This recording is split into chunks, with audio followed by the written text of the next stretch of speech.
Marcus, I guess the question is, did you think he was going to be this good?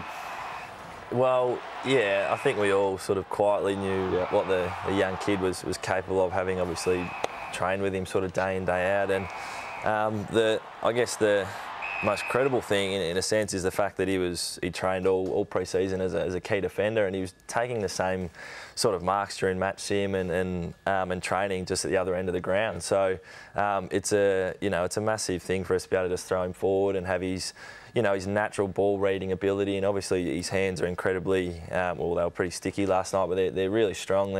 He's got big hands as well, so he's got those traits to just take big marks and pack marks particularly. So we're fortunate to have been able to have him play that role for us, and yeah, it was a bit of a coming of age game for him last night. Tell us a bit about him. There's some images of him here. Takes plenty of big grabs, but there's one here, he looks Lockie Hunter, taking the big grab. Is he a confident young man, a humble young man? But I mean, when you're in that sort of form to a teammate, you go, I'm going well. I mean, there's nothing arrogant about that, but is he sort of what sort of a guy? Yeah, we've got to temper him a little bit. There's a little bit of swagger about a young kid from Perth, and he's a real confident young kid, I guess, but there's a presence about him, and you get that from those types of players who have obviously been able to take big pack marks consistently. But he's a big sort of lad. I wouldn't say he's got a strut, but there's a bit of sway. He's not hiding in the corner. No, exactly, and that's what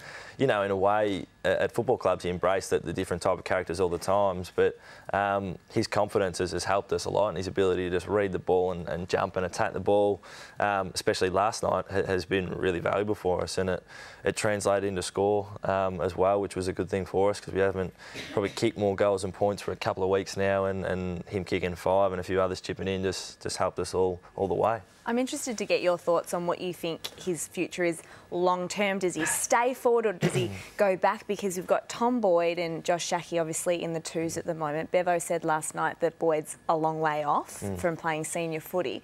But does he stay forward? What are your thoughts? Where's his best position? Well, I wouldn't be moving him at the minute. After last night. He's probably locked in there for a little bit longer. Electric fence around the 50 and don't let him out. Yeah, I'll be happy to do that. I'll be happy to do that. He's like I said, because he's just such a natural ball reader, the ability to throw him sort of back and forward as a bit of a swingman at times will be handy based on how the game's playing out. But for now, it's looking really, really promising for us with him as a forward. So it'll probably stay that way for obviously the short future, I think. Damien Hardwick in the other coach's box said whoever was up against Aaron Naughton would have struggled. Oh, listen, we could have had Jesus Christ playing down there tonight, and I reckon he would have struggled on him, to be fair. He was outstanding. God, I wouldn't mind some consistency. A bit of luck along the way would be nice. I reckon he's going to be happy with the headline too, isn't he? Yeah, Astronaut. Yeah, we should have tried to change that, I reckon. The swagger becomes swagger plus 10%. Yeah, he'll be swaying from left to right. Yeah, I mean, it